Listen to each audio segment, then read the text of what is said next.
Welcome, welcome, welcome, welcome to Intro to Google Classroom. I am Dr. Desiree Alexander, and I am your host today. We have the amazing Sarah Kiefer with us again to do our intro classes. So you can sign up for the newsletter whenever you would like to on my website. On Twitter, I'm at Educator Alex, and Sarah is at Kiefer SJ. So just to give you a couple of announcements about what is coming up. This is me. This is how you contact me. You can take a picture of it. If you are on YouTube watching this, number one, you only get a certificate if you join us live. And number two, the link to the resource is right there in the description. So the link to the resource, go to the description right under the video, hit show more, and you'll see the link to the resource. So very super quickly, the things that we have coming up. Today is Google Classroom, Thursday is Google Chrome, and then next week will be Google Sites and a whole bunch of other apps. We have Intro to Zoom and Google Meet on the 22nd. We have DEI, which is Digital Diversity, Equity, and Inclusion in Library Communities on July 25th. So this is kind of your last chance to sign up for those. It's also your last chance to sign up for August 1st, which is Classroom Management. And then we have two other ones that we're planning right now. There's so many coming out. Hopefully we'll have one on Bitmojis, and hopefully we're planning one for Microsoft Teams. So cross your fingers. Hopefully we'll have those coming in August, or maybe popping up in July, we don't know, probably August. Then we have some other ones, Misinformation in the Information Age, August 8th. Templates for Teachers, Sarah comes back and she brings a friend, y'all, with Beth for Templates for Teachers. I just started promoting Templates for Teachers because I think it's amazing. So, Google that and check that out. There is a summer camp that's completely for free for pre-K through third grade students or children. It's completely free for educators because you get, I think, a 6-month free trial or something like that. But for parents, it's $20, and it's from Kids Academy. You can find out more information. Notice everything I'm showing you, you can find on that link at alex.net/events. That's why I go super quickly through it because you're not here to hear me. This week, tomorrow, we have Teacher Tech. So definitely look into that. I'm doing 2 sessions, one on, I don't know, look at the website. Extensions, and another one on something else. So look at the website. That's all on there. Rethink Learning Summit is coming up as well. Look at the website. You'll see what I'm teaching, but there's so many other people teaching as well. VER, this has actually already happened, but we do have one specifically on ELA content coming up in August. So I need to switch that out. Well, you know where you can find it? On the website, like I already told you. The website is always updated, and EdChange Club already happened, but the United in Ed Tech Conference is coming up, so you can look at the website to see the amazing presenters that we have for that as well. And Indiana Connected Educators Conference is having a whole week for free. If you, I keep saying this every time I talk, if you cannot find PD this summer, you are not looking. There's so much free stuff going on. There's one today going on for free that I just presented at this morning. So there's so much going on, guys. At the end, that is not the right link, but at the end, you will get an evaluation for the people who are watching this live, and your certificate will be connected to the evaluation. I'm going to turn off my camera, and I am actually going to stop sharing my screen so Sarah can share hers, and we can get this party started. I don't like to take too much time with announcements because remember, you can find all of the announcements and all the things going on at one place at alex.net/whatever you saw on this slideshow. All right. So we're going to get started with Google Classroom. Who's excited? Put it in the chat. Who's excited over Google Classroom? Oh, yeah. We are excited. Oh, I'm seeing, yeah. All right, guys, I'm going to stop talking and let Sarah take it away. All right, thank you, Desiree. This is our 6th connection here, our 6th webinar together. Loving this. And this is today's session about Google Classroom I think, brings together a lot of the pieces that we've learned. Because it's not just about learning the tools and understanding how varied they are and how amazing they can be for you and your students, but sometimes the bigger step is going to be, how do you get it to your kids? How do you share this to your students? And I have plenty of teachers that say, my students don't even have email. How does this work? And all that. Don't worry about that. Let me tell you a little bit about who I am, where I'm from. I am Sarah Kiefer. I am a technology integration specialist for the Ross Local School District. I split my time half and half between 2 elementary buildings. I do have 14 years in the classroom prior to these past 4 years of doing tech integration, but all of my time was spent at the middle school. I taught 5th grade for about 7 years, and then another 7, 8 years. There was a year I was half and half, so I always kind of am like, yeah, do I count it one way? It was both. At 7th and 8th grade, and I taught social studies. Then I made the jump, and my jump put me between our 2 elementary buildings. And number one, I was fearful because I'd always dealt with the bigger kids, you know, the literally, like, they are bigger than me by the time they leave 8th grade. But moving down into the elementary world, none of our students have email. So if you're a district where you do have email, they'll get the notifications. But if you're a district that doesn't have email, Google Classroom can still work, and it can be a wonderful tool for you, your students, and for home. We're going to talk about that piece too. I do write a blog, like Desiree had said. TechYouCanDo.com is my website. I try to share out about once a week. During the summer, sometimes it's a little bit less than once a week. I am on Twitter, Kiefer SJ. Tweet at me. I love hearing, like, several people have tweeted at Desiree and I over these sessions. Some of them are questions. Some of them are just thanks. Some of them are, you know, hey, now I'm following you. Like, it's great. It's great to be building your PLN. I would love to be part of your PLN, and we can share with each other, and we can support each other. And that's really the cool piece to all of this, is getting to know people in a much bigger setting. And then when we have questions, we have a much bigger brain power to pull from. And I've tweeted out questions on Twitter, and random people have even responded, and they've been great answers. So think about that too. Like Desiree said, she posts all these webinars on YouTube. And when you go there, of course, you can, you know, help yourself connect with the rest of us as well. You notice on the side, I've got my couple little badges. I am Google certified, and that is actually how Desiree and I met. I went to the Educator Academy in October, and she was assigned to me as a coach. So she's been supporting me through that journey, and we're going to do a total of 8 webinars. This is the 6th one, and I hope you join us for the next 2. And check out all of those webinars that she's got on her website. They're really awesome. So let's go ahead and get started with Google Classroom.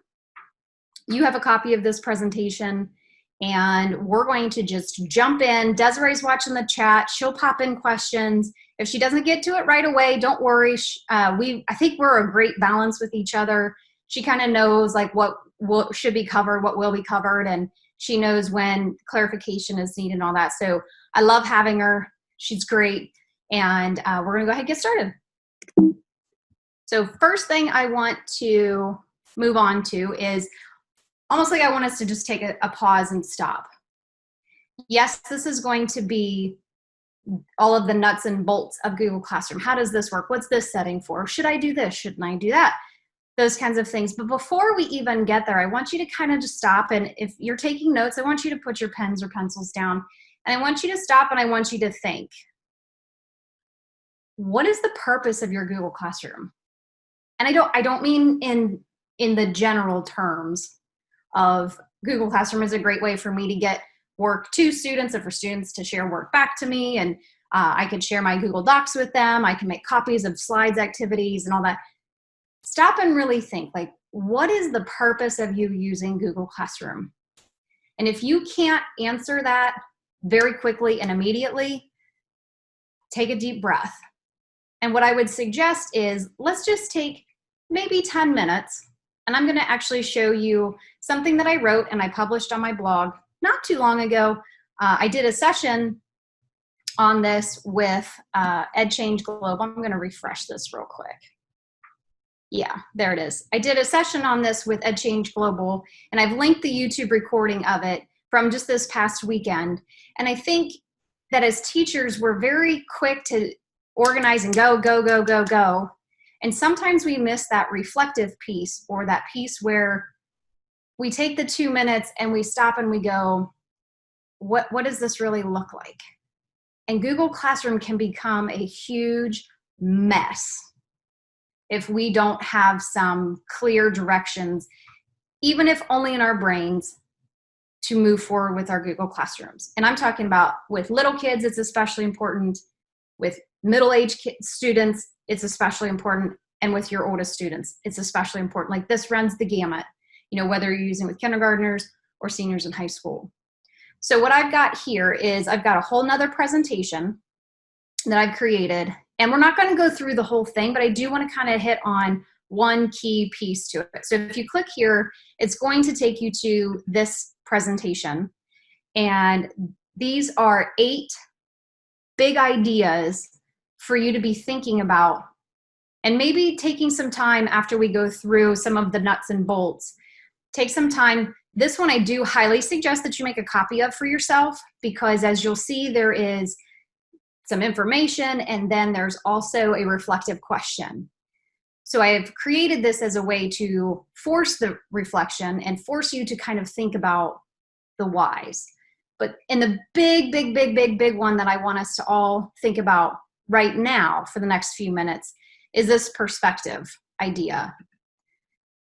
So when you create your classrooms, I'm sure in your brains you've already got like, oh, I know how to organize it. I'm a teacher. Organization's my thing, right? Like, we all feel that way. I love it. Remember we talked about with Google Drive, the 4-drawer filing cabinets, like, they're endless. Love having them. They make so much sense until you stop actually using them. So with Google Classroom, I want everybody to stop. And this is the piece that really, really, really stood out to me during those last several months of the remote learning. I had several teachers contact me saying that students were frustrated, or that parents were frustrated, or that they themselves were frustrated. How do these kids not know what this stuff is? How do they not know what assignments to click on? How do they not know how to turn it in?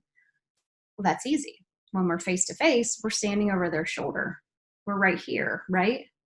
We can see what they see. We can see literally what they see. When all of that was taking place at home, we couldn't see any of it. They were forced to read it on their own, or parents were forced to interpret it on their own. And we all know that sometimes that doesn't always translate perfectly. So what I would like you to think, and this is the big one, and I want this really truly to color everything that we do for these next, we're at about 1 hour and 45 minutes. So this next 2 hours, I want you to really think about this. I want you to adjust your perspective. I don't want you to look at your Google Classroom and go, this is XYZ, how I'm going to organize it. I'm going to do this, this, this, and this. I want you to stop, and I want you to sit in your student seat, and I want you to look at it from their perspective. I want you to go, how I name things, how I grade things, how I write the instructions for things, how I organize things, what I do or don't put in, what supplemental materials do I. Don't look at it from you as the teacher, because you're the expert. You're supposed to be. That's your job. That's what we're really good at. But I want you to take yourself and almost do like that spirit thing, and you come out and you look at what you're doing as a teacher from your student's perspective. And I want you to really give that some thought. And then think about that as we go through today. So when we talk about the different pieces, the different nuts and bolts of Google Classroom, not how does this work for me, the teacher, but how is this going to work for my students? Because I've been reading all over Twitter and Facebook and through emails and blog posts from various people. Some school districts have made the decision to go back face-to-face. Some of them are doing a hybrid. Some of them are doing all remote. So we're all going to be all over the place. And we all know that there's always going to be that potential that maybe we're not going to be face-to-face, even if we start out that way. So if we organize and we think from that perspective now, what is it that my students see and what do their parents see? and structure your classroom in that way, it's going to pay off big time. Because the thing that really always frustrated me was when I got the emails from the parents and they said, I don't know. I don't know what's going on. I didn't know they had a quiz. I didn't know that this was homework. So when I stopped and thought, how can I make this better? I changed how I was communicating. And I looked at it from their perspective. It also happened to coincide with my own children starting in school and seeing it literally from a parent's perspective. So take a second and stop. There is a little reflection prompt. And this is why I say make a copy of it. Because right here, you can click in here and you can type in your own little reflection. Or if you don't feel like making a copy, that's perfectly okay. You could write that out on a little piece of paper. And then you can see in the top corner, clicking the X takes you back to the main screen, these 8 options. If you stay on that reflection question, you can always move forward to the next and like just keep going. Okay, so I built this the same for all 8 of these sections. So I just wanted to take a few minutes and maybe Desiree, if there were any questions or thoughts in the chat, maybe we could share with each other. But please do think about your classrooms as you build it. Think about it from the perspective of your students and their parents, and let that become the color through which you create your Google Classroom. Any questions or comments that we should take care of before we move on? Everyone's just loving this pause and loving, actually thinking about this before you just hop in and start manically going through Google Classroom. They love that you're allowing them to pause and think. Right. And I know that everybody thinks differently, and please, there's no one right answer. That's another thing that I think as teachers, we kind of get hung up on is like, just tell me the right answer. Just tell me. I know there's a right answer. Is it A? Is it D? Is it A? There's not a right answer. You know your students. You know your content. You are the expert. Take a few minutes, a half an hour, today, tomorrow, whatever works for you in your schedule. And that's a big reason why I made this. And I purposely put on, I didn't take you to the very first slide of that presentation. I actually do have a link that specifically has you make a copy of it. So keep that in mind too. It's very important that you think about your purpose and your perspective. Like those are the key pieces that a lot of teachers that I worked with during this remote, they were like, man, I wish I had done, I wish I hadn't. And we worked through that. So that's really where all of this generated from. It's not that I am any kind of like philosophical leader. I've learned, right? We've made the mistakes. I'm failing forward. I'm taking what I saw, what I learned, what I worked through, and I'm hoping that this little presentation, the Start Classroom on the Right Foot, will help you start this school year and every other school year in the future on the right foot, a better foot. So like I said, let's move on and let's go. So here we are, we're in Google Classroom, right? No, just kidding. This is just a Google slideshow. I talked to Desiree and I'd thrown out the idea of maybe making a Google Classroom and then letting all of you join in on this. And then we both kind of realized and remembered and reminded each other, and both of us were thinking this too, that if you're in a school domain, a lot of schools restrict the ability for your school account to join somebody else's domain. If you have a personal Gmail account, you could have joined, but then maybe that gets a little bit cluttered and messy and maybe uncomfortable. And then of course there's going to be people that they want to sit and they want to learn and listen, and they're not going to, so I didn't want people to be missing out on all of that. So I tried to make this Google slide look like we're in Google Classroom. So hopefully that theme, that feeling kind of carries through so that when you do go and you work in your own Google Classroom, a lot of this is representative and familiar.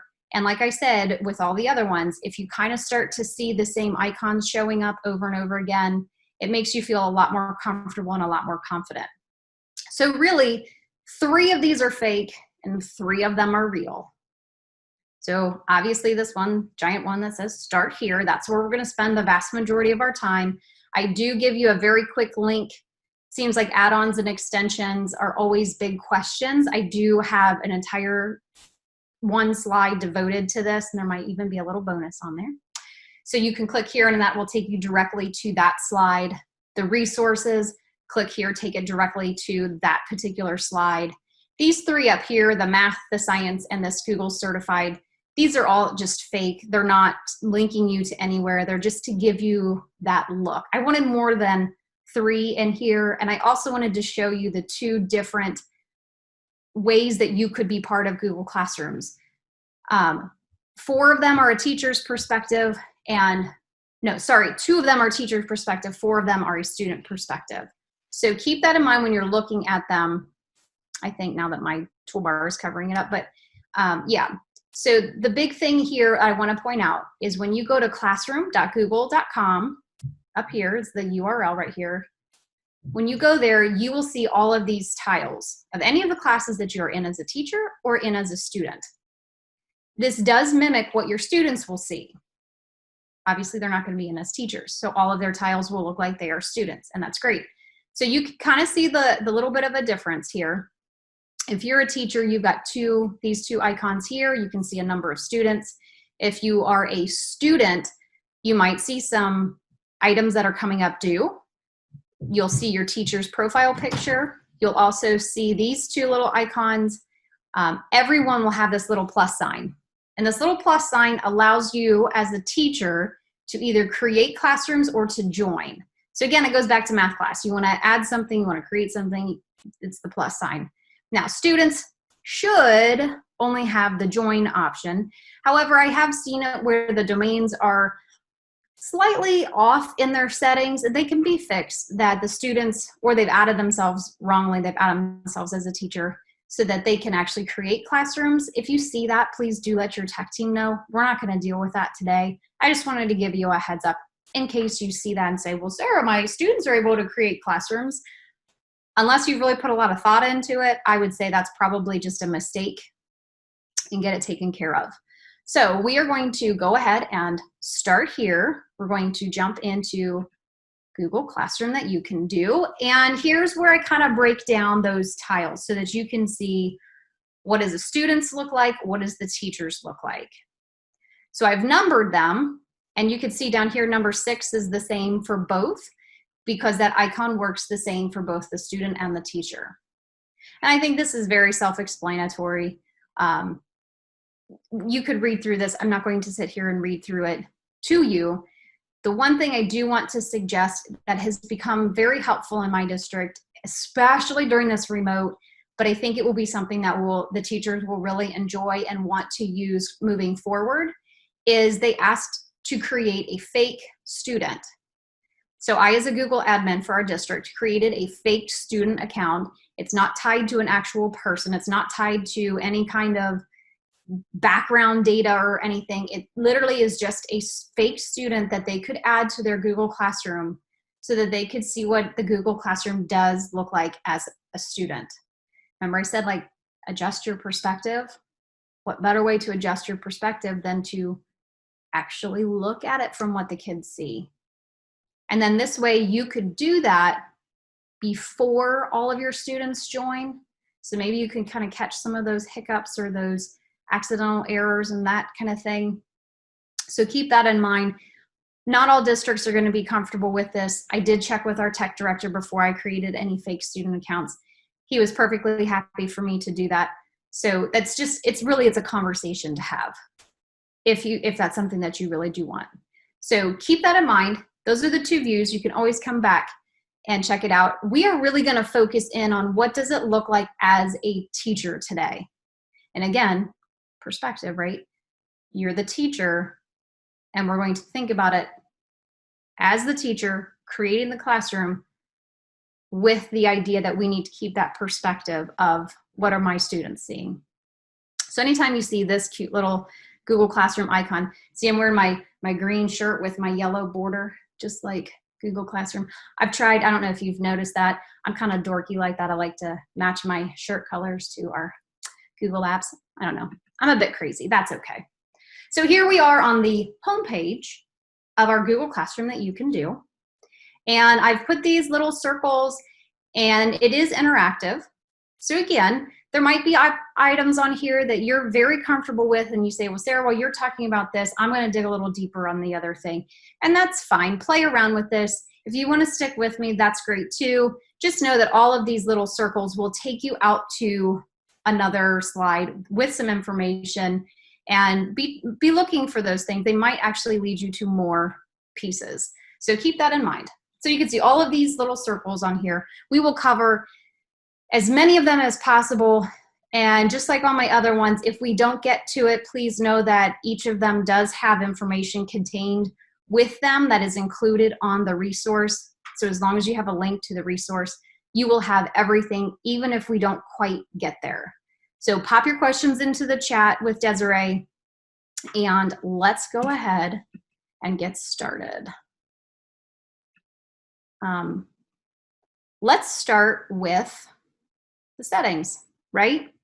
So you see your little gear wheel over here. I'm going to go ahead and click on it because, like I said, it's going to link us to another one. But I want you to be aware, this is not the only settings that we have.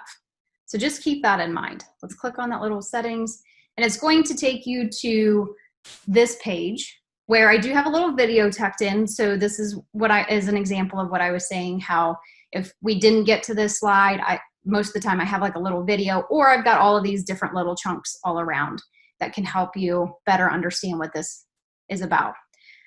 So here we go. So when you open this up, this will be like one giant column. It's just my screen is not big enough for that. And this class details will be the first thing. So once you've created your Google Classroom, you have to give it a name. And that's it. That's the only required piece. You could give it a description if you wanted to. And again, put on your perspective. Would this help your parents and or your students? It could.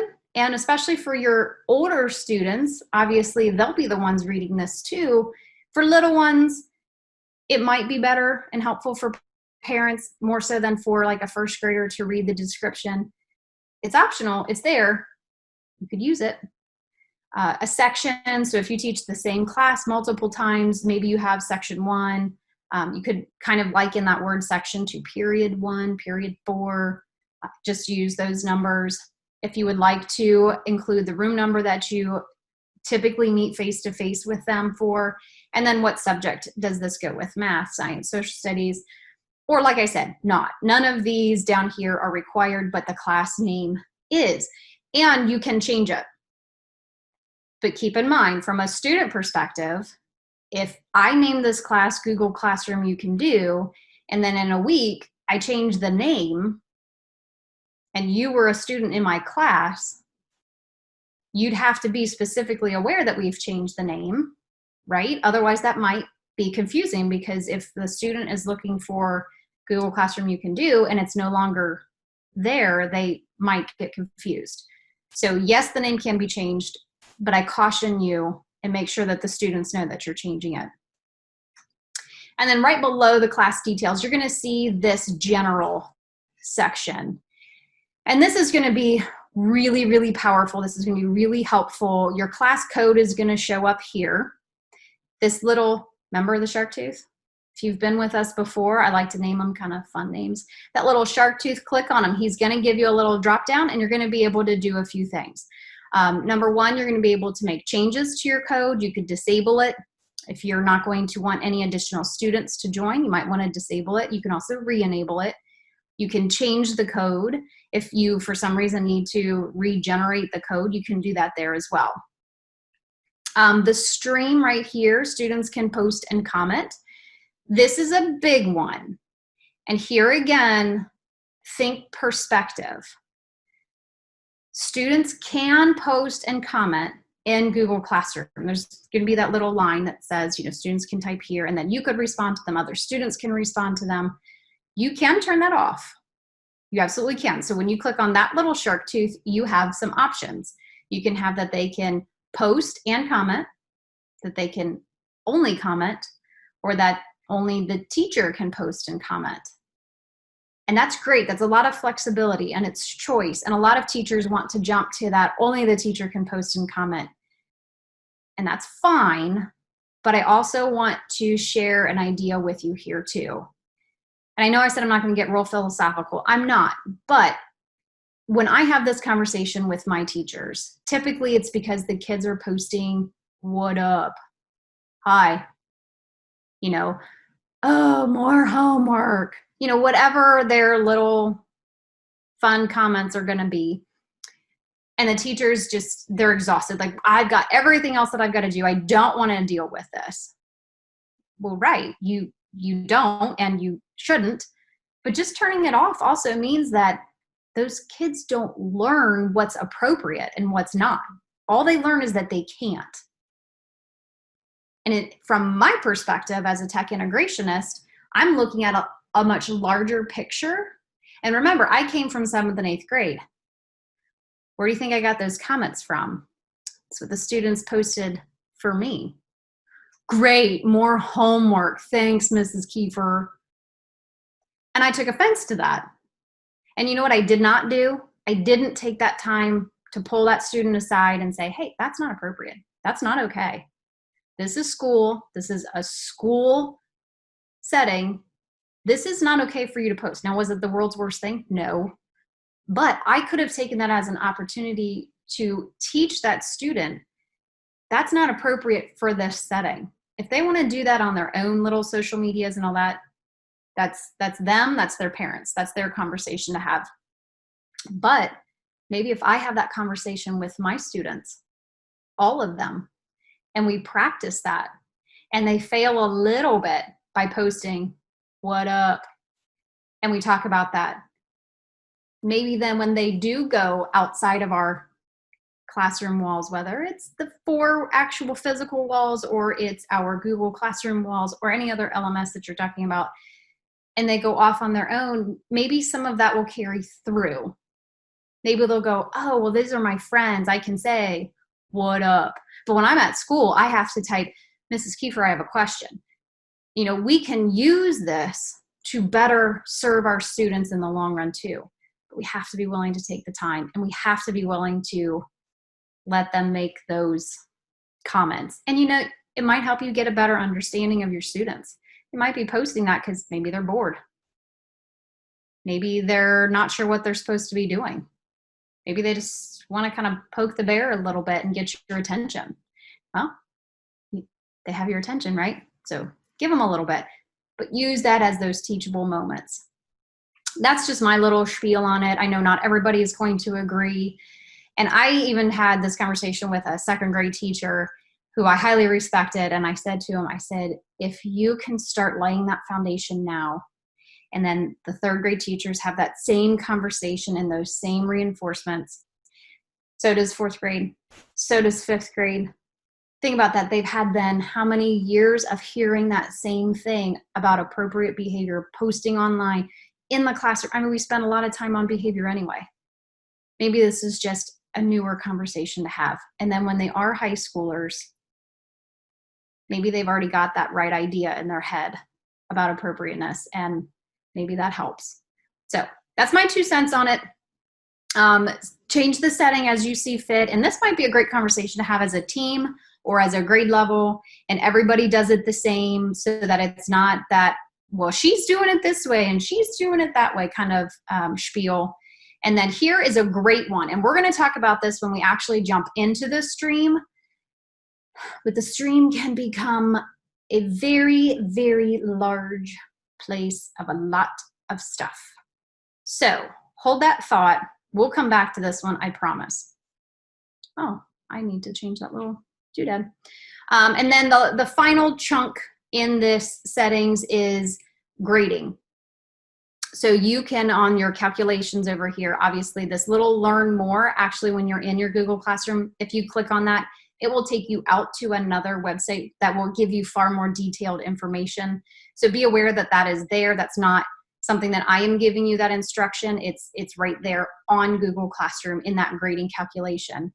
Again, little shark tooth, you're going to have a couple of options. When you click on that little shark tooth, the kids can't see their overall grade, you're using points, or you are weighting it by a category.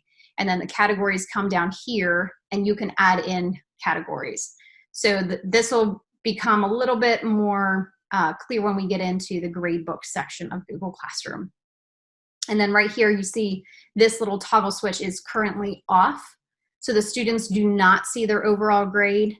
If you want them to see their overall grade, flip it on. So you have that as an option.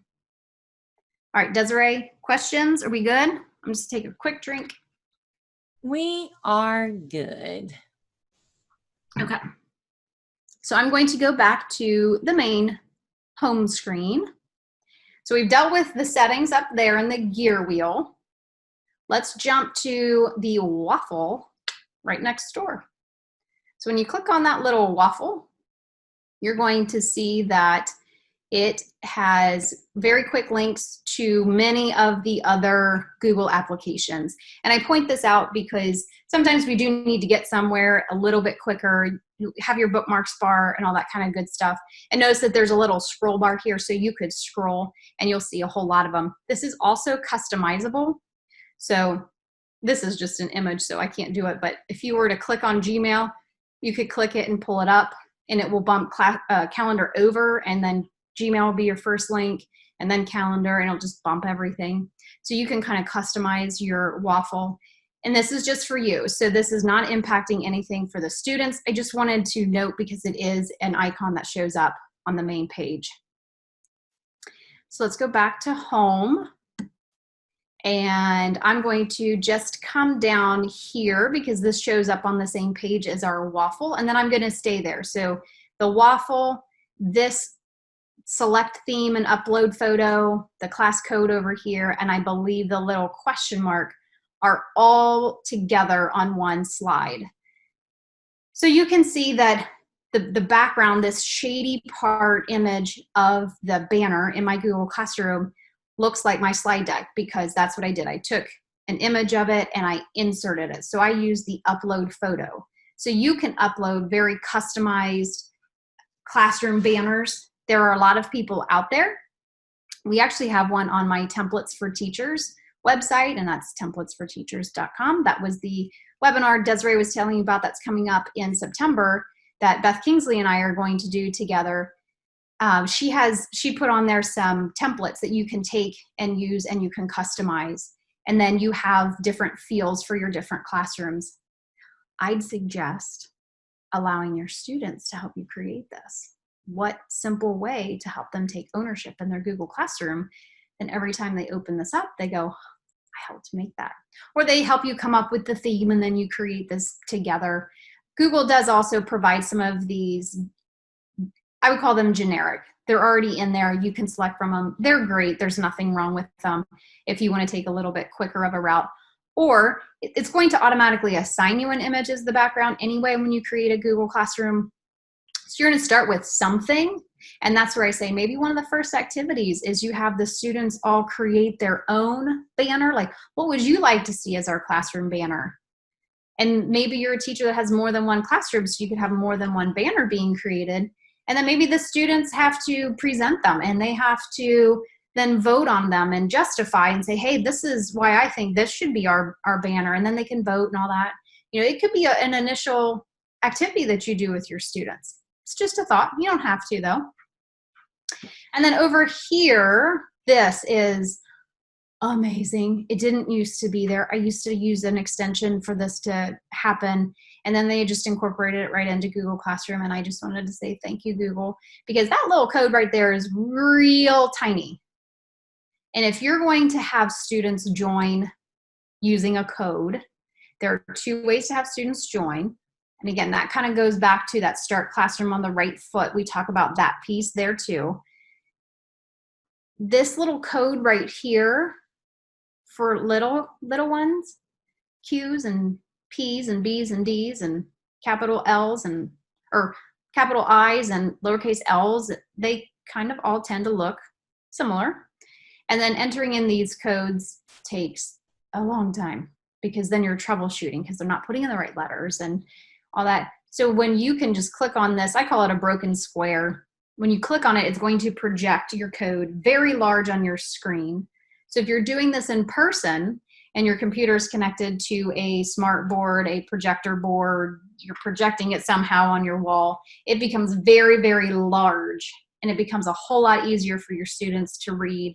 And then you can point out, oh yeah, by the way, that first letter there is a Q. And that even like in fourth grades, when I've gone into a couple fourth grade classrooms and they were connecting to a code, sometimes it's nice to remind even them, and it just makes it a little bit simpler. And that is wonderful if you're in person. Doing it remotely can absolutely be done. It just, again, it's that one more step where you're not there, you're not able to immediately help and troubleshoot. And then finally down here in the bottom left-hand corner, I'm going to point out to you, it's a known feature, but I don't know that a tremendous amount of teachers use this. I know that many teachers use this because Google responds.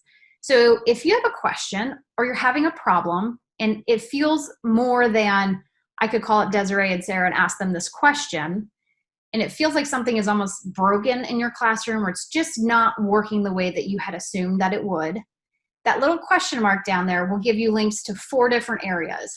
So number one is you can do this, what's new. So if you want to find out what's new in Google Classroom, that's great. And I've put a little box around this next feature, report issue or request feature. So if you're having trouble, report it there. Guess which ones they respond to quicker? The ones that they're hearing all the time. If you want to request something, guess which ones they're going to respond to? The ones that they hear from all the time. So if there's a piece of Google Classroom that you wish they would improve or you wish they would include, every day that you hop in here, click on that question mark and send them that feedback. They do listen a lot. I know for a fact that the gradebook page is in direct response to teachers asking for that to be available. Some of their other pieces that they've included, direct result of teachers begging Google to do this. And then the 2 other ones are if you need help, like you would like to better understand how to do this or that. And these are 2 features that I also have, the Help Center and the Help Community. I do have them linked on the resources page of this particular slide deck that I shared with you, this particular resource. So you can find it in a lot of different ways, but that's a real quick way if you're already in Google Classroom. Questions, Desiree? Are we ready to move on? We are ready to move on. All right. So now we're back at the home page, and I'm going to cover maybe 2 more areas before we jump into like the meat and the bulk of this. It's what I refer to as the hamburger menu. Do you like how I did that? Students actually taught me that that's either the hamburger menu or the hot dog menu. I've also heard it called the taco. I really kind of like the hamburger menu. Somebody else said it could be pancakes. Sure, I mean, we could name it whatever we want. They all seem to be food related, and I'm good with that. So I'm going to click on the hamburger menu. And then here we go. This is going to give you very quick links to several different things. So you notice at the top, if you click on classes, it's going to take you to a listing of all, or back to your home page with all of your classes there. If you click on calendar, it's going to take you to the Google Calendar, so you can see your Google Calendar. And then I really like how they've broken these up. So here are your classes that you teach. So these would be the 2 classes that I am the teacher in, and then the enrolled, easy enough, right? These are the classes that I am enrolled in. And then do you notice what they both have? They both have this to-do list. This to-do list is amazing. It literally takes you to a page that it puts in order, because they're dated, the order of the items that you need to accomplish. Same for up here as the teacher. So these are the things you need to review. Very helpful. A lot of the teachers, especially because I'm down at the elementary, this is great as the order that you get. For first graders, second graders, I think it has a lot of value, but again, we've got to keep that perspective of what does this to-do list look like for my students? And a lot of that is going to come back to other things that we're going to talk about when we create assignments and we set different settings for different assignments. So keep that in mind. And then down here, if you've archived classes, which is a great idea, wonderful idea. Every year, those classes that you're no longer going to be using, archive them. Don't delete. I'm not a big fan of deleting big things like that. Just archive them. They're not going to show up on the page for you. And guess who else they're not going to show up for? That's right, your students. So by the time they get in 4th grade, think about this. If they use Google Classroom in 1st grade and in 2nd grade, and then maybe they had 2 or 3 teachers in 3rd grade, they walk into 4th grade, and now they've got like 4 classes sitting there on their classroom homepage, and then you're going to add on 1, 2, 3 more classes. It gets to be a lot. I mean, they're kids. They're click happy. They're going to click, and maybe they want to go back like, oh, let me go back and see what my 1st grade teacher did. Archive those, and then they go away for the student as well. And then the whole classroom homepage is simple, it's clean, it has what they need and not more. And isn't that great? Back in the dinosaur days, you know, when I first started teaching and they had folders, I would spend time with some of my students, and not all of them, but I would spend a lot of time with some of my students going through their folders because they kept everything. I don't know how to get rid of this. I might need this in a week. And I can be a pack rat. I can be accused of that too. Yes, I understand. But there is a time when let's move on. Let's move past the past. And if we can help our students do that, why not, right? That's the perspective piece. Let's help them have a cleaner look, but then it also helps us, right? Do we really need to have a classroom from 3 years ago? No, because we can still pull from them if we've archived. Enough said about that. So remember how I said at the very beginning, there's this settings gear wheel up here, and that was specific to this particular class. There are some settings, additional settings, for all of your Google classes. And that's where this hamburger menu, and you have to come all the way down. Depending on how many classrooms you have, you might even have to scroll. It's the very, very bottom one. So I've even linked in more information. Notice it just like flipped. So this is another slide, and this is the information that you're going to see. And you notice this, it looks similar, but it's different. So you can see some of your profile information up here. And again, this is where I say there's 2 places for settings. There's that one in the top right. This is in the hamburger menu at the bottom left. So think of this as like what it says right here. This is your notifications central. If you've used Google Classroom, you can get quite a substantial amount of notifications. That could be a good thing because maybe that helps you. It could also be a bad thing because then maybe you have too much and you can't sift through. So Google gives you the ability to customize this to some extent. So again, look at this and be thinking, what of this do I really, really want? And these are all toggle switches. Notice that they're just these little switches. You click on them and they turn off. You can come back and you can click on them and turn them back on. Don't ever stress about that part of it. Is it going to re-pull through notifications that from 3 weeks ago? No. So keep that in mind here. If you don't want to receive any notifications at all whatsoever, 0 notifications from Google Classroom, you can turn this little switch off. And this will affect like your classrooms in general. And I'll clarify that in a second. I don't recommend that. Okay, I don't recommend turning off all email notifications. They're not all bad. It's how we use them. It's our perspective. It's how much do we pick? What is the purpose of our classroom? See how I keep linking back to that reflective activity? That's how important I think it is for all of us. So down here, and here's where I say this could be very important if you're a teacher that has decided to allow your students to comment on your posts, you probably want to leave this little toggle switch on, because then you're going to get a notification each time Sarah Kiefer comments on your post.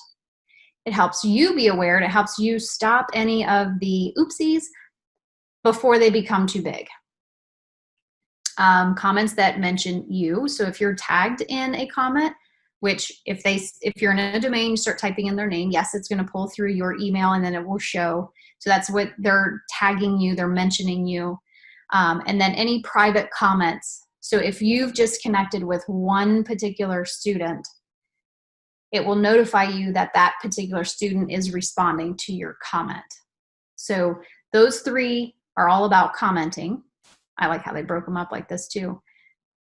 So these are for the classes that you're enrolled in. If you're not enrolled in any of these or in any other Google Classroom, maybe you leave them all on because it's not going to affect anything. Maybe you turn them off because it's, I don't know, protector feature. Then, so if any other teacher, or so your other teachers might post work, you would get an email. If they've returned something to you for a grade, you would get an email. If you have any invitations sent to you to join a classroom, you're going to get an email. Due dates. So if an assignment is dated and it's coming up here in the next couple of days, you'll get an email. Hey, don't forget. So these are great. Keep them in mind. And then here are 4 settings for the classes that you teach. So if a student submits work late, you're going to get an email. If they resubmit, meaning they've submitted, they've taken it back, or you've given it back to them and then they're submitting it a second time, great idea, by the way, you'll get a notification that they've resubmitted.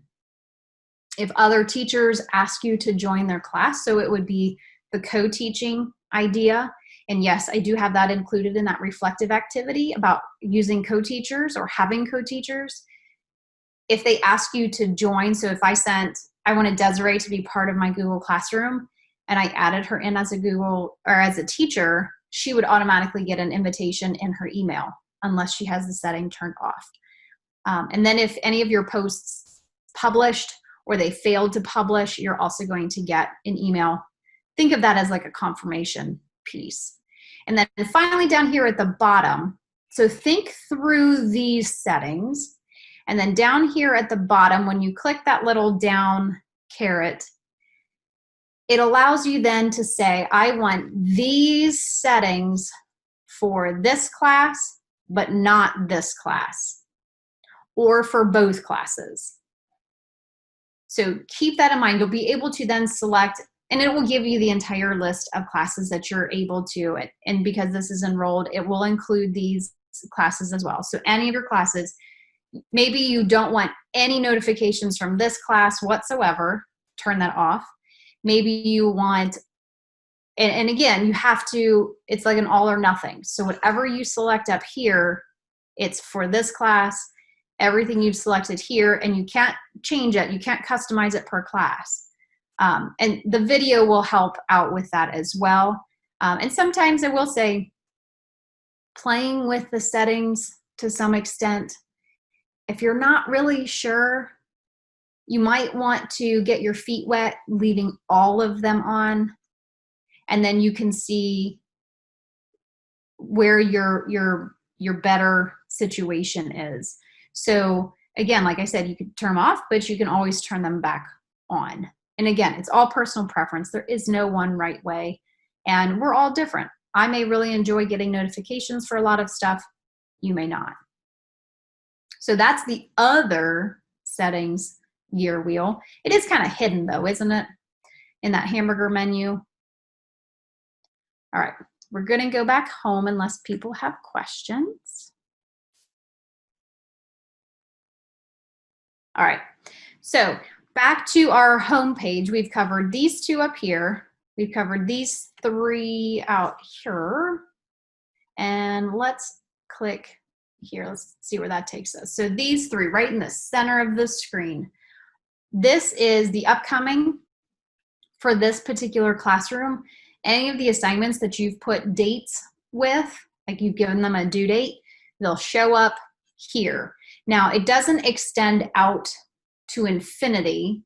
So if you've dated something, say like a month or 2 months out, I'm not going to tell you that it's going to show up here. It might even be how much do you have in the meantime. So this is a great place because, again, this is where the kids are going to go initially. So if they can see they have these 3 things coming up due, it's very quick navigation to what it is that they need to get done. if you've dated the assignments. So keep that in mind too. It's great. If you click view all, this will take the students and yourself to a screen that has everything from every classroom that they're in. So if they're in yours for math and another teacher's for language arts and another teacher's for science, that view all will take them to a page where each of those classes have all of their information tucked in, which is nice because then it's kind of like that virtual planner in a way where they're not writing all that stuff out. It's just connected to all of their Google Classrooms and it brings it all together in one spot for a student. Doesn't that sound pretty awesome from a student's perspective? You mean, Mrs. Kiefer, if I click on that view all, it's going to give me a list for all of my classes? Yep, sure is. Sure is. It's really nice. You know, like I think that would be especially, again, for first graders, for fourth graders, third graders, older students, I think this is great. This is a great, great, great thing for teachers to start incorporating if they haven't already. The center part on here in the stream is where you can make an announcement to your class, just like it says, click here, share something. And then over here, these two little arrows that kind of go against each other, you can reuse posts. So something that you've previously posted, maybe you always post the same message around Christmas time or around spring break or whatever. You can go in here, even if they're in your archived classes, which that is why I say archive those classes. They're not really gone. They're still there. They're just not on your main screen. Okay, so it's like you've tucked them away in their appropriate file cabinet. And you can always reflect. You can always dig back and like, oh, I know I did this last year. I know I did. You can reuse the posts that you've already done for this new class. That's a pretty great. And in a way, it's almost kind of a crazy little thing. You mean like I can go back and pull from any of them? Yep, sure thing. Sure thing. It's pretty awesome. Pretty awesome. Okay. And now we are ready for the big part, right? Let's jump into, and I'm going to work left to right. That's just how my brain works. It just seems organized that way. We're going to start on the stream. So here in the stream, again, I've got a little video for you for reference if you want to come back, or for anybody that's checking out this resource later, check out the little video that I created. I created one announcement. I put it right here. And I made my announcement do double duty for myself. So I typed in there in the share something with your class. I typed this in here. And then I blew it up for you to see, so that you could see this a little bit better. And I want you to kind of look over this announcement because it's a pretty packed announcement. It's not just like, hi, my name's Mrs. Kiefer. Check it out. And I'm hoping that this is going to generate some ideas so that, again, think of this from a student perspective. Anybody see the emojis? I do. Aren't those emojis, don't they just kind of bring this announcement to life? It kind of gives it a little bit more of a fun flair as opposed to my teacher's giving me a message. And that's fine. Teachers need to communicate, and that's great. But if you can add emojis, should you? I mean, in this kind of announcement, it's just welcome. Welcome. I'm so glad to see you. My little hand waving up there. I'm thrilled you're here and spending time with us today. I've packed a lot of goodies, and I hope you find this helpful. So it kind of sets a tone, doesn't it? Kind of sets like a little bit more of a fun and a little bit more lively of a tone. And then I also packed in down here that you can add links. So I added in a link to my website. You can add in videos. You can add in drive files. I couldn't find a cute little drive triangle. Or you can add in other files, so like a PDF that you have and you want to upload it. So you can pack this announcement with a lot of stuff. So you can make these announcements just very simple, like go to the Classwork page. Or you can make them multimedia. You can make them more visually appealing if you wanted. And then notice, So we talked about that one setting. If you wanted to allow your students to at least comment, maybe not post, but you're allowing them to comment, your students are going to be able to comment right in here. They'll be able to click on this. If you've turned that setting off, they're not going to see this little comment bar. It won't be there. And then they'll click this little like arrow send, so that's what'll show up then on your page. So that's where I'm saying it could be good. Like you could get students to respond to this, and maybe they would because they've seen how these little emojis kind of give it a little bit more of a flair. Now, the other really, really great thing to do is this little, do you remember our little skinny snowman? We've talked about him before. And if you see that little skinny snowman, I always say, click on him. Because again, I go back to like spelling is not always my strong suit. So I may post things and then I have to edit them. You can do that here with your little skinny snowman. You can edit this comment, you can delete it altogether, or I should say, and you can copy a link to this announcement and you can post that link somewhere else, maybe in an email, or maybe you're sharing it, I don't know, somewhere. And if you post this link, it will then navigate your students back to the stream of this classroom. I can't think of a tremendous amount of scenarios where that would be huge for announcements, but if it works on the announcements, please, maybe the best word is extrapolate that out to your other assignments and activities that you also post. If you see that little skinny snowman, please do click on him, check out what he's offering, see if there's anything in there that would be helpful to you and your students. Because again, from a student perspective, make it work for them.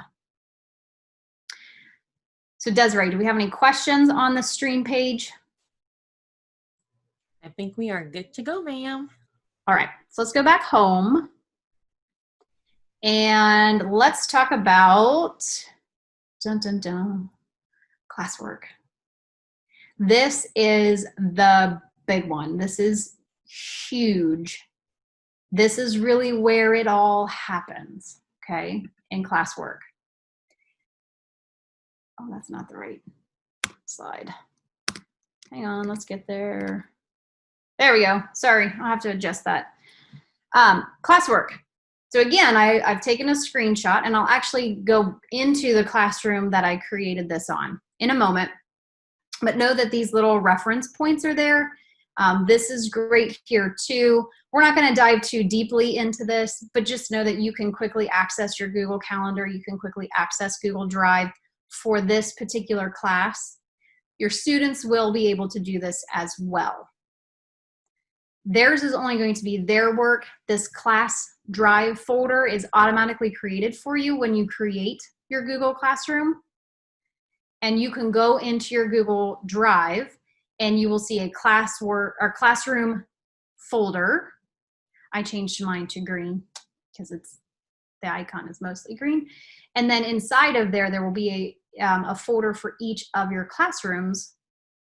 And then inside of each of those folders is going to be a folder for each assignment that you create. So it does a real nice job of organizing any of the work that you publish here in Classroom on the Classwork page. So keep that in mind. It's great. You can always see all of the information for each of your assignments with the assignment, but this can take you out to your Google Drive. It's very helpful. This create button we'll focus on in a moment, but I just did a little pop out here for you. And then this gives you an example of what one assignment could look like. And then over here are all of the topics that I have put into this particular classroom. And yes, I cover topics and whether or not you should use them and how you should use them on that reflective activity that I had at the very beginning. So let's jump over because I think it's going to be a lot easier for us to go in and play with a Google Classroom than to just talk about it in the very abstract term. So I'm going to go to my Google Classroom and you can see that I'm on my stream. And as a student, when you come here and you go to the stream, You see the announcement, and then you're going to click on Classwork. So again, remember, I'm the teacher. So here we go. So I'm here. I don't have a whole lot. So this is kind of beginning of the year, kind of the Classwork page inside of Classroom. And you can see over here to the left, I have all of these topics. Here is the biggest and best bonus for using topics. And how you name your topics is a discussion for another time. Maybe we can get to that if there are a lot of questions on it. But you can have, I think, up to 25 topics. It's not limitless, it's a lot. But watch what happens when I just select one topic. Like, what if I just want to look at my class routines? Do you see how it takes me? This is the only post I have in class routines under that topic. If I go to topic 5, I don't have anything posted there. And actually, if I've got nothing posted there, students won't even see that topic 5 is around. If I go to topic 1, I mean, this is incredible. It helps them narrow down. So if you're more of a primary teacher and you choose to use one Google Classroom and you use the topics as math, reading, writing. So let's say topic 1 actually is math, and they click on it and there's one assignment there. How easy is that for them to see what they should be doing? And when they're ready to go to their writing topic and they click on pretend that says writing. Oh, there's 2 things here, right? Or if you scroll and maybe there's more. And then go up in the grade levels. Let's say you're in high school. Maybe your topics are more of homework or discussion questions or quizzes or labs. Whatever you decide to name your topics, what better way to focus your students in than to be able to just come over here and click particular topics. And it really helps with that organization. And you say, well, now, Sarah, how do I get back? You just click on all topics. And then you've got that list there. Now, as the teacher, you do control the order of the topics. So looking at this kind of looks like a mess, right? Like it doesn't feel very organized. Well, guess what? You can organize them. You can drag and drop them around. So what you can do, you have 2 options. Google is always good about this. So I'm going to click on class routines. See how it makes those little tiles, and now it's got that gray up there, and then I'm going to let go. So I dragged class routines up to the top. I want that to be the top. I want that to be the first thing that they see when they come to a Classwork page. Maybe that's where you post a syllabus. Maybe that's where you post things to do when you're done. Interventions, extensions, can-dos, whatever it is that you feel is best to name that for your students. You can choose to put that up at the very top. If you say, oh, well, topic 1 should come before topic 3. Remember, I dragged and dropped, but you can also click on my little friend, Skinny Snowman. And one of your options here is rename. It's also to copy the link and to move up and down. So when you click on that, it's just going to bump it 1. So now I got to find topic 2. And if I wanted to move him up, I'd have to do this a couple of times. And then now you see how they're in order. And do you see this little notation right here? It says students can only see topics with published posts. So I may have those topics named, but students aren't going to see them because there's nothing in them. So they can't see like empty folders, if you will. So then do you see how this does feel now a lot cleaner? It feels a little bit more organized. This is one where during the remote learning, I had another 2nd grade teacher come to me, and she said her students were kind of struggling with what to do, when to do it, or they're redoing things that they've already done and they're confused. And so what we came up with was the idea that one of her topics was the name of that particular week. So maybe week of what is this, July 13th. And then she put her assignments in that topic for this week. And then she had one topic down below that was, and I think she did go with like old stuff or previous work. And then when this week was over, she'd move that stuff down, and then her topic would become week of July 20th. So for littler kids, you could use dates if that's helpful. Older students, maybe you have it by your different criteria, your different topics that you do in class. So you can structure this in a lot of different ways, and it really provides a lot of flexibility for you as the teacher. And I would highly, highly, highly suggest. A lot of teachers say, I don't want to, but then everything just becomes one big long chunk. Now, you can see that I have posted a few things already in a couple of these topics, and I'm going to show you how you can post more, how you can add to your Google Classroom. And that's that big, beautiful create button. So I'm going to click on it, and here's where I have some options. I could create more topics all the way down at the bottom if I wanted to. This is probably a very commonly used, and the way I explain this when I talk with first-time Google Classroom users is for the assignment, I want you to think about, do I want or need to get something back from the students? Because the other option is you're posting something there for the students to reference. They don't actually have to do something with it and send it back to you. The assignment truly is intended for you to give something to the students, for them to do something and then send it back to you. Now again, if you've been around, I do, and I have gone into first grade classrooms where we use this feature because it has some pretty awesome abilities to it. Not that they were turning it back in for a grade, it was just that I wanted them to each have their own copy of it, and I wanted them to have that as an ability to turn in.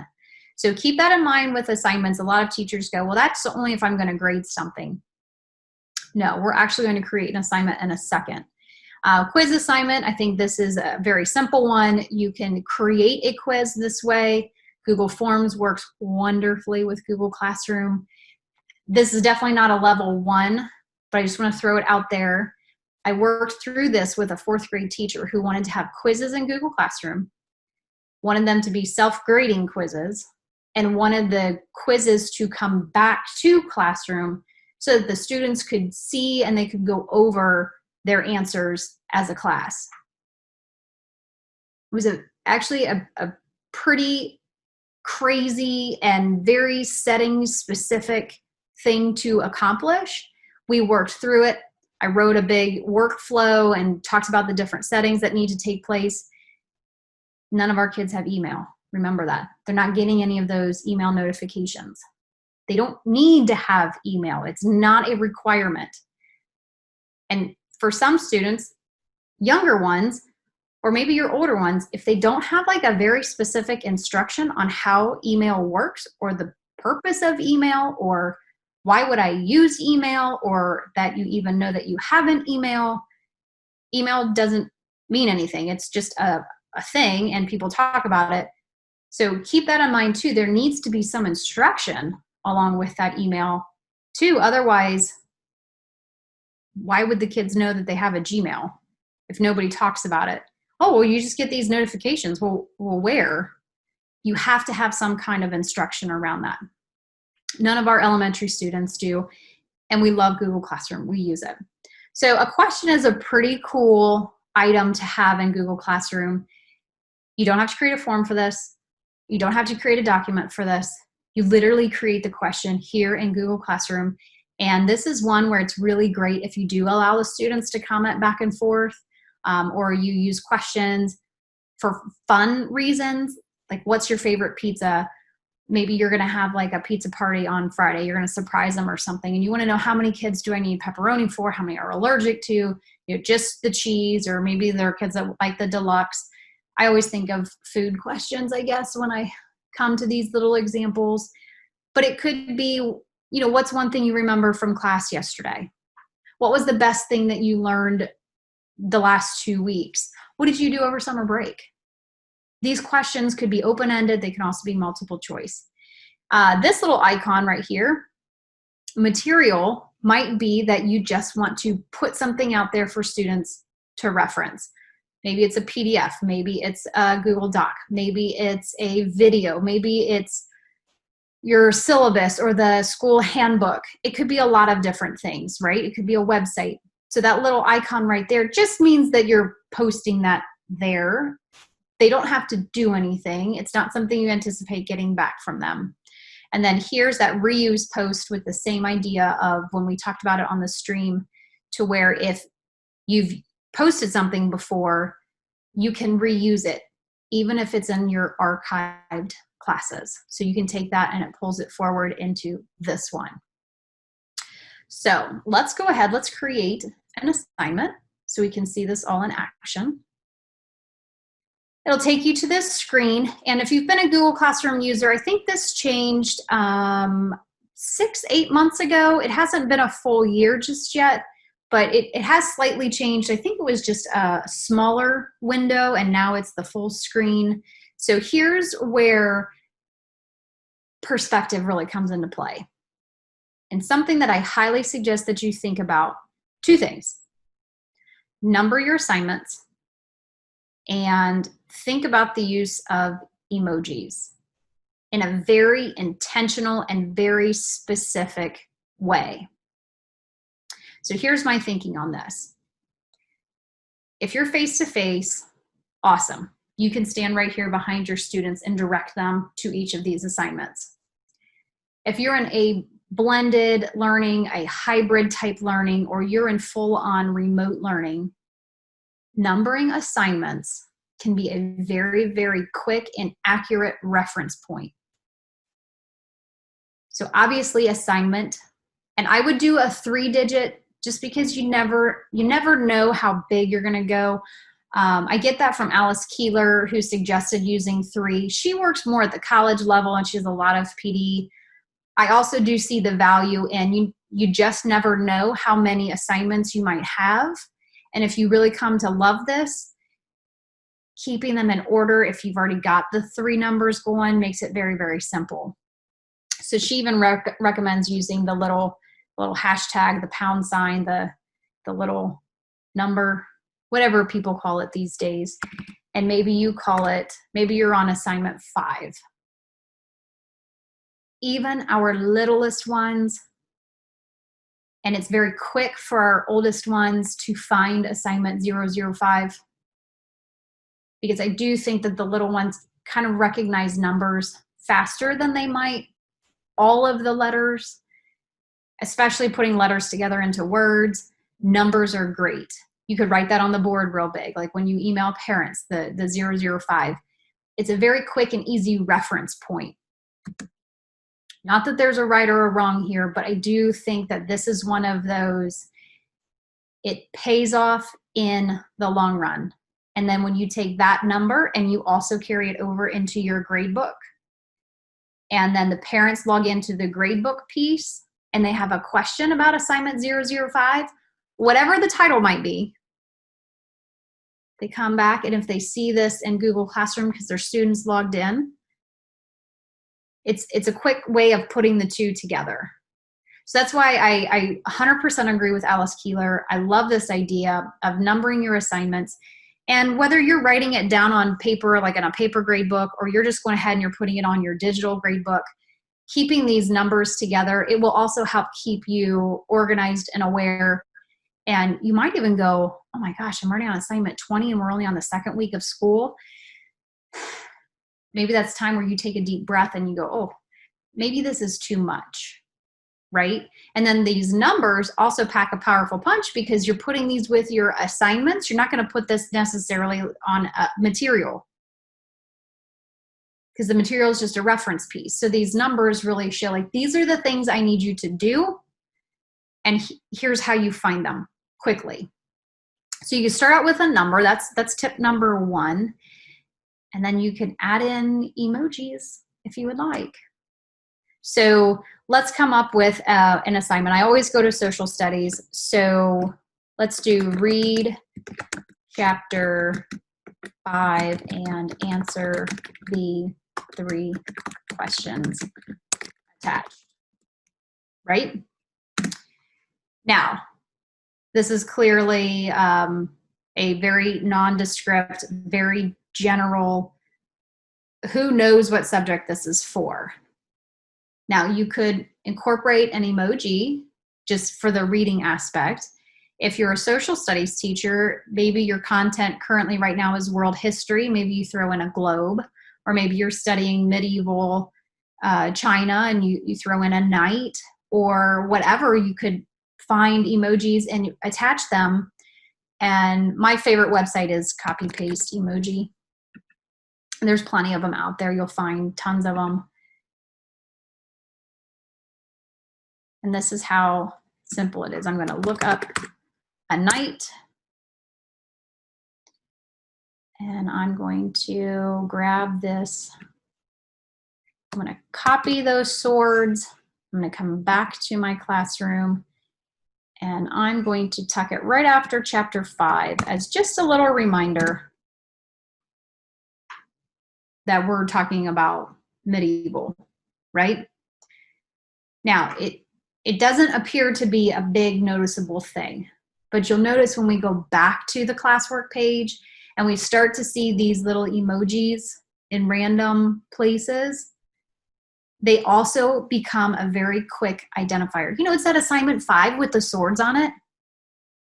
And yes, I understand, like, then they're not referencing the exact correct title, but everybody's at different reading levels. And I do firmly believe that we can do things to help create that very accommodating atmosphere for everyone. And then here's where, again, your perspective, the instructions. It's optional. You're not required to do these instructions right here, but what better way if you are not standing right behind all of your students and you're not able to tell them the instructions over and over and over again, which I don't believe that you should be doing anyway, but you could say something like step 1, read chapter 5. Step 2, open the Google Doc below. Step 3.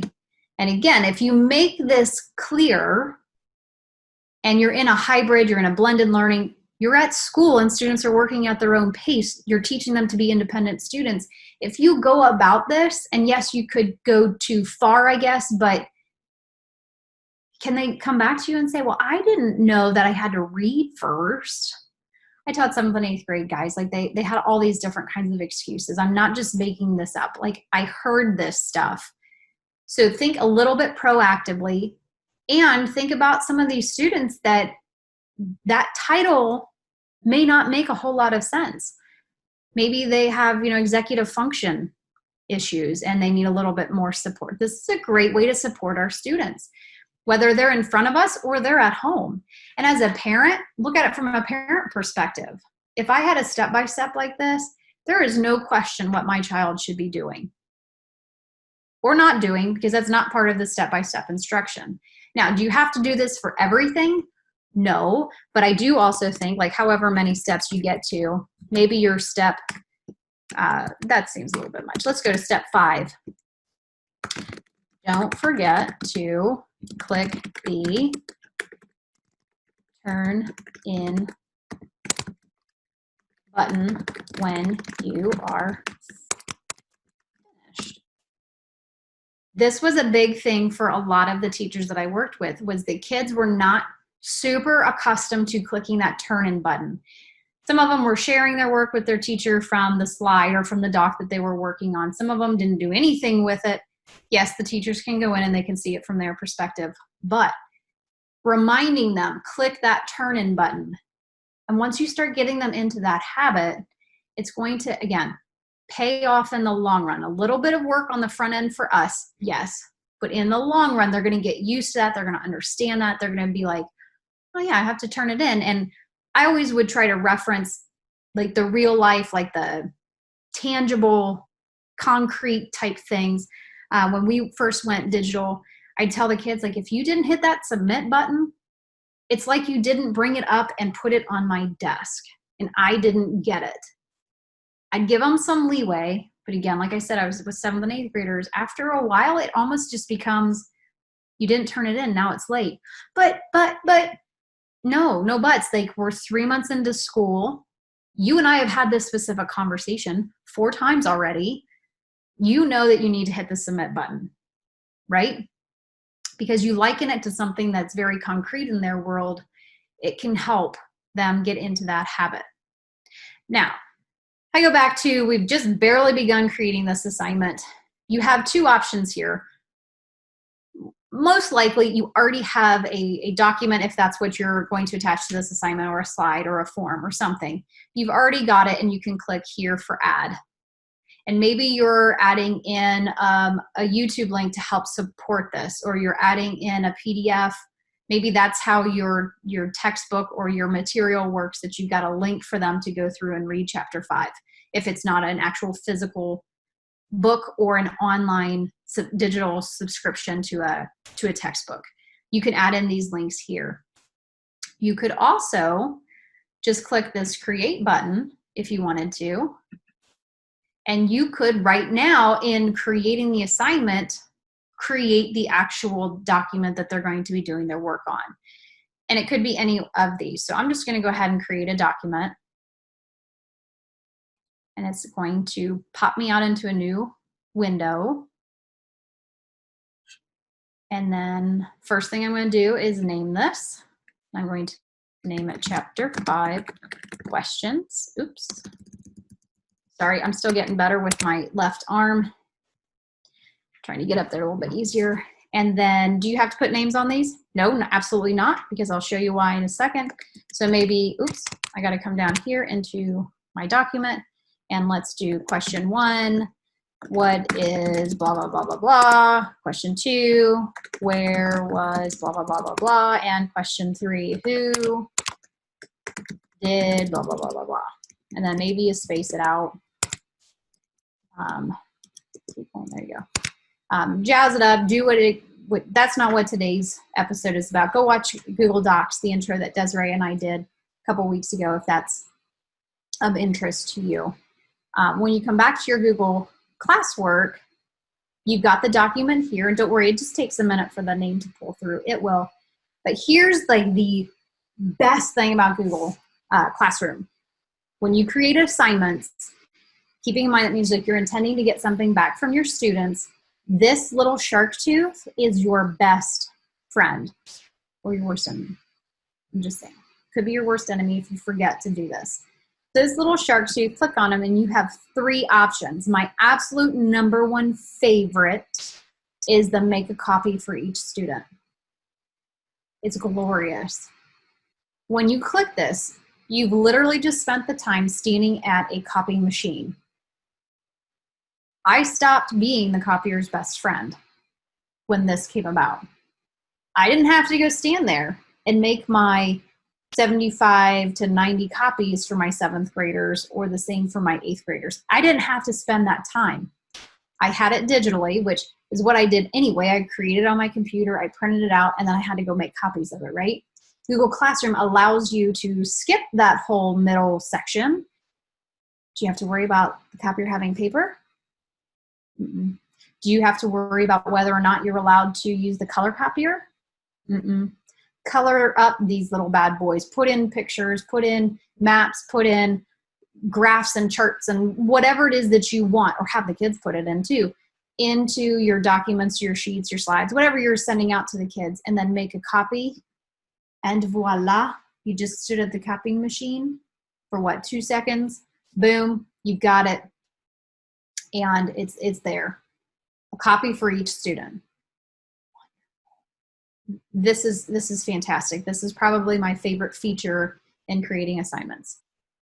You can tell I just get very excited about some things. Now, over here to the right, I'd also like to point out that you can make this assignment, and you don't have to just post it to one particular class. So let's say you're an older teacher and you teach social studies 3 times a day like I did. If you have a Google Classroom for each one, now clearly I don't have that many classrooms, but I could select that this gets posted to more than one classroom. So if I was going to have period 1 read chapter 5, and I also wanted period 3 and period 7 to read chapter 5 and answer these 3 questions, I could save myself a boatload of time, make a copy for each student, boom, boom, boom, all 3 classes, done. I'm telling you, you're going to get a lot of time back when you learn these little nuts and bolts of Google Classroom. I don't want to post to my practice class because over here, and you maybe didn't notice, but it went kind of gray when I clicked practice. Here's where the differentiation piece also can come in. Maybe not all of your students are going to end up doing this assignment. Maybe everybody but 3, or maybe only 3 students are going to do this assignment. Now, I don't have students in this classroom because I didn't want to worry about showing you names and email addresses and all that kind of jazz. But if you click this little shark tooth, you're going to get a list of all of your students, and you can assign it to all of them, like is indicated here, or you can just select certain students to get it or not to get it. So when we talk about differentiation, Google Classroom, hello, thank you. You just made my job 10 steps easier, and I don't have to go stand at that copier and make 60 copies for these kids and 5 copies for those kids and 17 copies for those kids. Google Classroom. And even better, the students that you assign it to have no idea that other people didn't get it. And the students that you didn't assign it to have no idea that you even made this assignment. It's not like it shows up for everyone. It will only show up for the students that you have that little check mark in front of their name. Differentiation. You're welcome. It's wonderful. And then if you go, like these are pretty standard items that you might want to put in with your assignments. Again, anticipating getting something back, some kind of a point value. This is customizable. You can put in whatever points. They do have to be whole numbers. They can't be 1.5s or they can't be 12 and a quarter. They do need to be whole numbers. Or it does give you this option that it's an ungraded assignment, which means it doesn't have any point value to it. Again, you've got to put thought into this to make sure that when the students see this, if they see that it's an ungraded assignment, maybe that means something in your class. Maybe it doesn't. But I would always explain it to my kids of if I have given something in a value of 100 points, think about how big that is. Where if I gave an assignment 8 points, do a little bit of comparison. 100-point assignment or an 8-point assignment. That 100-point assignment should feel a lot bigger. And again, like that's just 2 reference points. Depending on how you do points and values in your class for the grading, the numbers play out a little differently. So put in some thought with that. Have a little key, because the worst thing that I always thought was, and there was one experience that I had, a parent was questioning a team teacher of mine, how she came to a grade for their child. And because we did team conferences, I was part of this. She couldn't explain how this child's grade happened. She weighted some categories. The dad thought that he knew the math better. I couldn't even tell you because I got confused myself.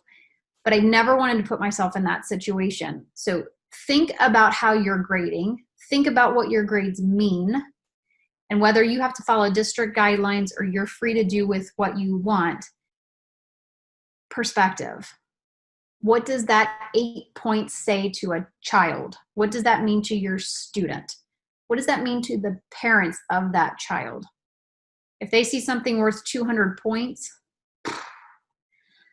that's big, people. 200 is a big number. I'd rather have $200 than $8. Like 200 is more. Keep that in mind when you're going through and you're customizing all of this. And kind of continue that same conversation with due dates. I know like due dates, a lot of teachers are like, no, we don't need to, or we have to have due dates. They kind of fit in both of those camps, right? Like one or the other. I would say to you, in our new world that we live in, due dates give assignments value, not point value, but if nothing has a due date, nothing feels like it has to be done. Think about that for just a second, because this is something that I've really kind of become a lot stronger in feeling. Even for our littlest kids, if something comes to me in Google Classroom as a first grader, and again, if we're in a hybrid, a remote, blended learning situation, mom and dad are there, or grandma, if they see due dates, it means it needs to get done. I don't care what the date is. A due date means something has to be done by Friday, by next Wednesday. If nothing has a due date,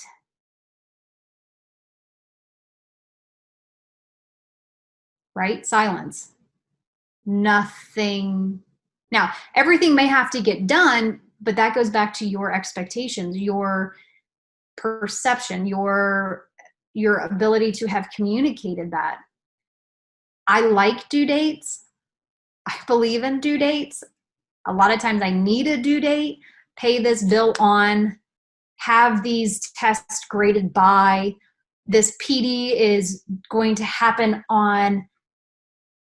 If it's just some kind of ethereal, it's going to happen at some point, it's probably going to get pushed off with the 25,000 other things that I've got in front of me that says, I need you to do this tomorrow. You know how many times your own personal children come to you like, Mom, I need $10 for my shirt tomorrow. Mom, I need you to sign this so I can go on the field trip next week. If something has a date, it has value.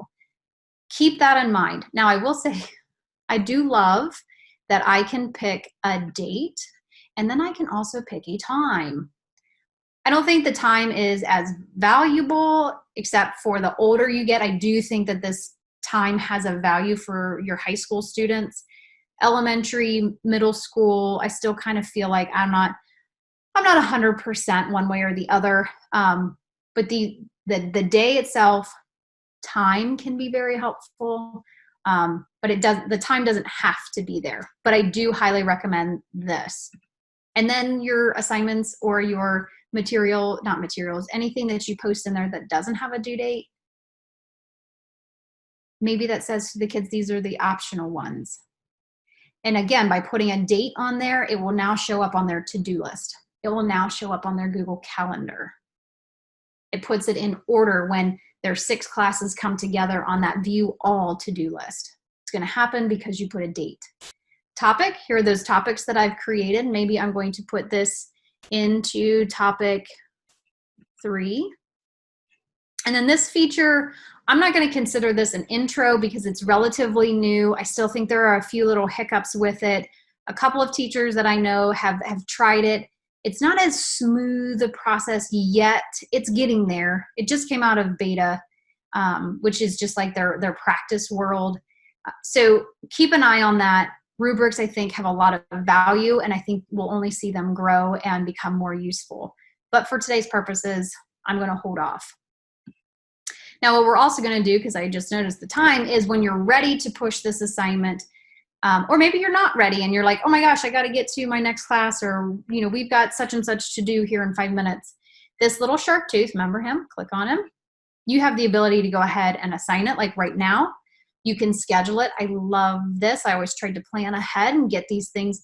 You can schedule it so that it appears tomorrow at 8:05 a.m. Or it's going to appear on Friday at 11:30 a.m. because that's when this class walks in the door, and I want it ready when they come. And I know that I'm going to be dealing with 3 other things at 11:30, and I'm not going to be able to come and hit this post and all this kind of stuff. Or if I'm maybe not ready to actually push this out, I can save it. And then if I've totally messed this up, just discard it. It's gone. Nobody sees it. So I'm going to go ahead and click assign. Give it a second. Boom. There we go. Now when I scroll down to, or click on just topic 3, maybe I just want to narrow it in. There's topic 3. I have one assignment in there. Do you see the information that's on here? As a teacher, you're going to see this, to where if I had 25 students, I'd see right now the number 25 here. Once this comes due or is coming due and kids have started completing this and they've turned it in, because I tucked that in there in the instructions, I'll be able to see this number change. 12 of 17, because 17 haven't done it, 12 have turned it in. So those numbers always kind of are moving and changing and adjusting. Again, you see the little skinny snowman here? Edit this, copy this, delete this. If you're private messaging a student, this is where the copy link works really well. They're like, Mrs. Kiefer, I can't find this 005. Like, I don't know what assignment you're talking about. Copy the link and send it to them. Copy the link, send it to the parents and say, this is the link that I'm talking about. Keep in mind, parents are not going to be able to log in, but it does help them help their child navigate to it because they've got some information. If your students do have email, you could copy this link and email it to them, and then they'll directly come to this particular assignment, which is wonderful. Again, I've left the commenting feature on here. Students can comment. And here's a powerful piece. If you let your students comment, and maybe Mike has a question, he could type in his question here. How many questions do I have to answer? Do I have to answer all 3? You know, little Desiree could also hop on here and she could comment back to Mike, yes, Mike, you've got to answer all of them. Or maybe Jamie hops on and he asks, you know, can I, you know, look in my book for the answers, or whatever the questions are that the kids have. The kids can start help answering if you've had that conversation with them, right? Keep that in mind. Now, we're getting very close to our time, and I hope this is all helpful. Let's go back to our classwork page. I wanted you to see on here, see how the numbers, even if they're in a different topic, and the emojis, do you see how they start to stand out more than just words? That's my emphasis on using numbers and emojis when you're creating topics. The one big setting that I do want to talk about in Stream is all of these assignments that I have posted, all of this material, any of the questions that I've put on here, typically will also show up on your stream because it has that social media feel. And then you have to scroll. Your students have to scroll. And it's a scroll sometimes, especially when you get a couple weeks into a quarter or you're 2 quarters through school, and then nobody can find anything. My stream doesn't look like that, because what I have found is there is a setting, and I told you that we'd come back to this, that you can turn off that any of the classwork you post does not show up on the stream. And you might go, whoa, Sarah, like, no. I need to have that on. Great. If that's how you've trained your students and that's where they know to go and look, wonderful. Keep doing it. For everybody else, if the stream then becomes this big jumbled mess of nobody can find anything because there's so much stuff there, I would suggest you come to your little settings gear wheel, scroll down to this general setting right here where it says classwork on the stream, and click on your little shark tooth friend, and then choose the hide notifications. So I'm going to show you, this is the condensed is your standard. This is the one that it defaults to, if you will. I'm going to save it. And I want you to see the different look. So do you see how all of this stuff, and this might be great for you and your students. I'm not saying that this doesn't have any value, but what I do find is that for younger students, it's a lot. For older students who are very easily lost, or they get confused, or they're not used to this because they've not been taught about this, finding things this way can be somewhat difficult. Oh, there's the assignment or the announcement. If you come back to your settings in the general section, you could do the condensed. If you do the show all attachments and details, each of those assignments becomes like this, and that page that was probably about this long becomes like this long. And then your students are scrolling, and then they'll never find anything. I like the idea to hide these notifications, click save, and the only thing that shows up now on the stream is the announcement. Anything that I feel is very important for the kids to see, like right now, or the parents, if they're the ones at home with the students, to see right now. They know that the classwork is on the Classwork page. They know it's there. They know to go there to get that stuff. This is just for my announcements. This is just what I need them to know right now. And if you only post a handful of announcements, one each week, in the course of a quarter, you only have 9. That's not a lot to sift through. Desiree, we've got about 10 minutes left. I could go through one of the other tabs, or I could take questions if there are any questions. I'm not sure where we're. I do have one question. Everything else has been answered. If you post a question, like an actual question, Yeah. can all kids see each other's answers, or just the teacher can see the answer? And where would the teacher find the answer to the question? Excellent question, right? So here we go. I thought I had posted a question. Is this one? Oh, I posted this as a question. So let's go through and actually create a question. I love these. These are fun to me. Like, these are those exit tickets, or they're the, and bell ringers when you walk in, like the immediate, what if I put, how would you rate this session? Right here, it could be short answer. Ooh, if I could spell, sorry. Or you could do multiple choice. So down here, I could put in the options. It was terrible, decent, pretty good, right? You could continue that list out. You could add in and create and all that kind of stuff. Now, check this out over here. Again, you've got, for one class, all classes, all students, a few students.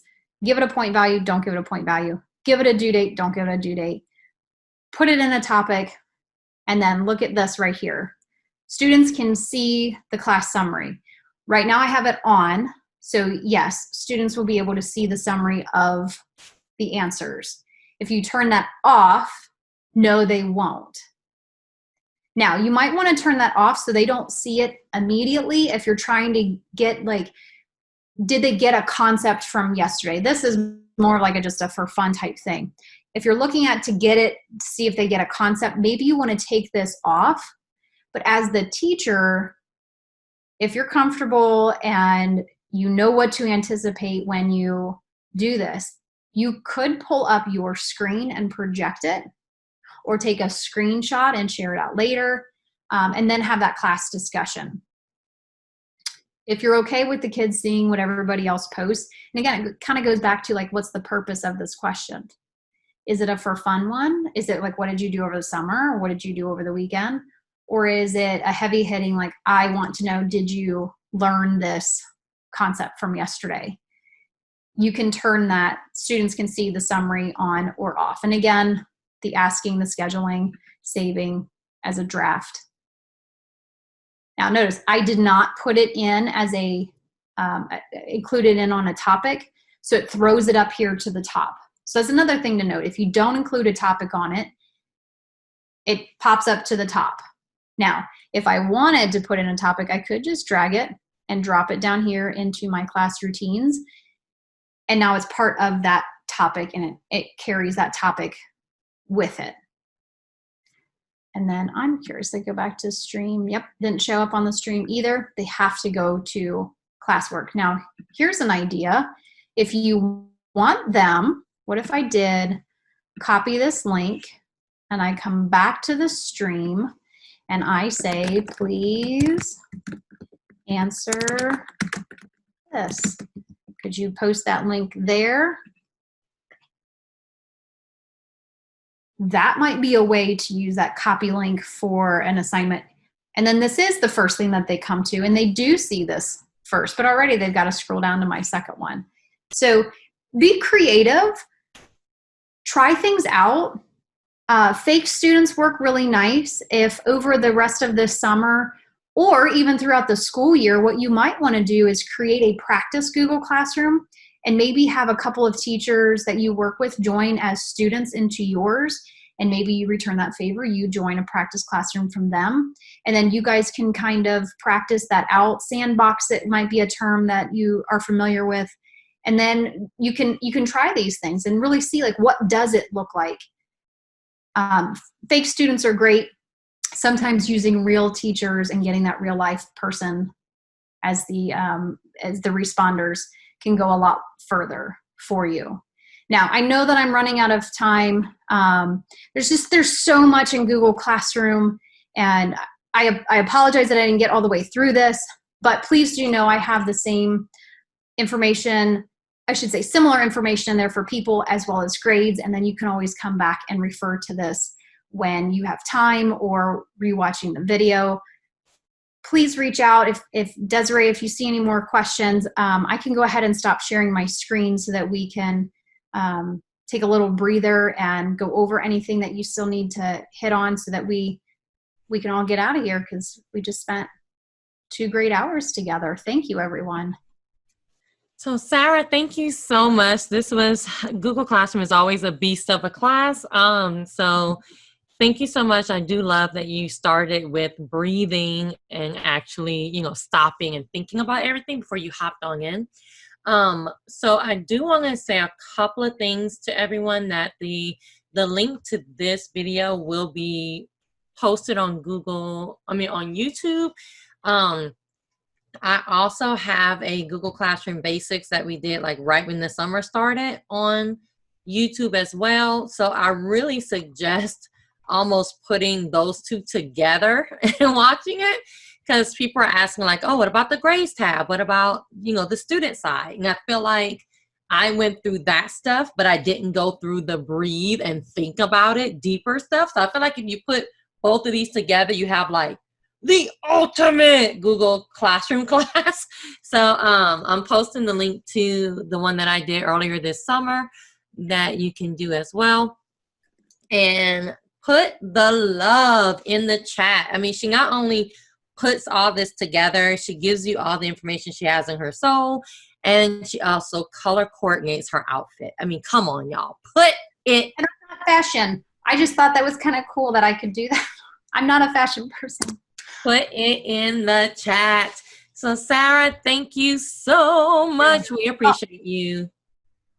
I love you too, Desiree. Thank you.